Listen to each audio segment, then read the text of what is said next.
السلام علیکم۔ آج کی کہانی ماں کی دعا۔ ماں کی محبت دنیا کی سب سے عظیم و بےحد پاکیزہ نعمت ہے، جو انسان کو مشکل ترین وقتوں میں سہارا دیتی ہے، زندگی کے اندھیروں میں روشنی بکھرتی ہے۔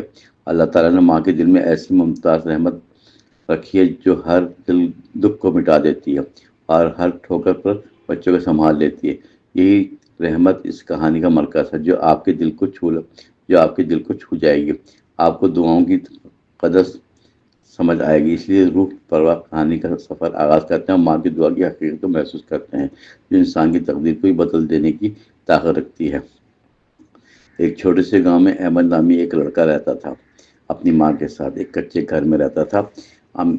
احمد کی ماں ایک محنتی اور صابر عورت تھی، جو چاہتی تھی کہ اس کا بیٹا پڑھ لکھ کر ایک اچھا انسان بنے اور زندگی میں عزت حاصل کرے، مگر حالات ہمیشہ انسان کے حق میں نہیں ہوتے۔ احمد کے گھر میں غربت تھی، جو ہر دن کو ایک امتحان بنا دیتی تھی۔ احمد بچپن ہی سے ذہین محنتی، مگر اس کے پاس وہ سہولت نہیں تھی جن کی مدد سے وہ اپنے خوابوں کو آسانی سے پورا کر سکے۔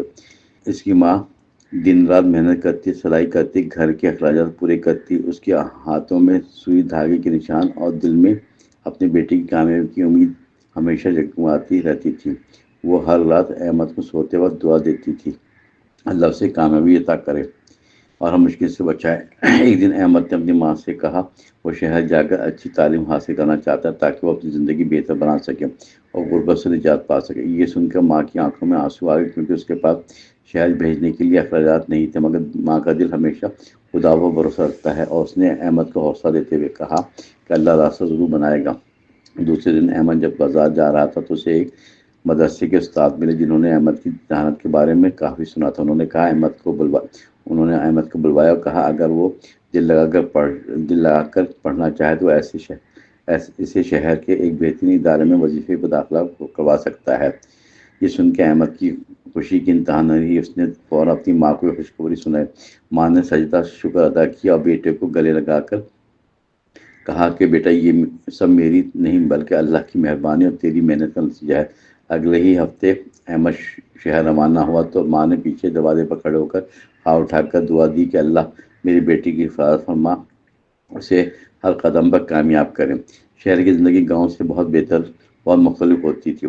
اونچی عمارتیں، تیز رفتار لوگ، مشکل امتحانات، مہنگائی، سب کچھ احمد کے لیے نیا تھا، مگر اس کے دل میں اپنی ماں کی دعا بھی تھی جو اسے مشکل کے سامنے مضبوط بناتی تھی۔ وہ دن رات محنت کرتا، ہر بار کامیابی کے لیے قدم چنتی۔ وقت گزرتا گیا، احمد نے اپنی تعلیم اعلیٰ نمبروں سے مکمل کی۔ اس دوران کئی مشکلات پیش آئیں، کئی بھوک، کبھی تنہائی، کبھی بیماری، مگر ماں کی دعا ہر موڑ پر سے بچا لیتی تھی۔ جب بھی وہ کمزور پڑتا تو اسے ماں کی وہ آواز یاد آتی جو ہمیشہ کہتی تھی کہ اللہ میرے بیٹے کو کامیاب کرے گا۔ تعلیم مکمل ہونے کے بعد احمد نے ایک بڑی کمپنی میں وہاں سینکڑوں افراد موجود تھے، مقابلہ بے حد سخت تھا۔ احمد نے دل میں اپنی ماں کی دعا یاد کی اور اللہ کا نام لے کر انٹرویو دیا۔ چند دنوں بعد جب اسے کال موصول ہوئی تو اس کی خوشی کی کوئی انتہا نہ رہی۔ اسے نوکری مل چکی تھی اور وہ بھی اعلیٰ عہدے پر۔ جب وہ سب سے پہلے اپنی ماں کے پاس گاؤں پہنچا تو وہ خوشی سے اپنے بیٹے کو دیکھ کر رونے لگی۔ احمد نے کہا ماں کے قدموں میں بیٹھ کر کہ امی، یہ سب آپ کی دعا کا نتیجہ ہے، اگر آپ کی دعا نہ ہوتی تو میں کبھی یہاں تک نہیں پہنچ سکتا۔ ماں نے مسکرا کر کہا بیٹا، کامیابی خدا کی طرف سے ہوتی ہے اور ماں کی دعا سے راستہ بنا دیتی ہے۔ اس نے احمد کے سر پہ ہاتھ پھیرا اور کہا ہمیشہ عاجزی رکھنا، محنت کرنا، اللہ پر بھروسہ رکھنا، کیونکہ کامیابی سے اس کے اختیار میں ہے۔ پھر احمد نے گھر کی حالت بدلی، ماں کو آرام دیا اور گاؤں کے کئی بچوں کی تعلیم کا خرچہ اٹھایا تاکہ وہ بھی اپنی زندگی بہتر بنا سکے۔ اس نے زندگی بھر ماں کا احترام کیا، کبھی اس کی نصیحت نہیں بھولی۔ کہانی کا سبق: ماں کی دعا انسان کو وہاں پہنچا دیتی ہے جہاں تک اس کی سوچ بھی نہیں پہنچ سکتی۔ دنیا کی ہر مشکل آسان ہو جاتی ہے جب دل میں ماں کی دعا اور اللہ پر یقین موجود ہو۔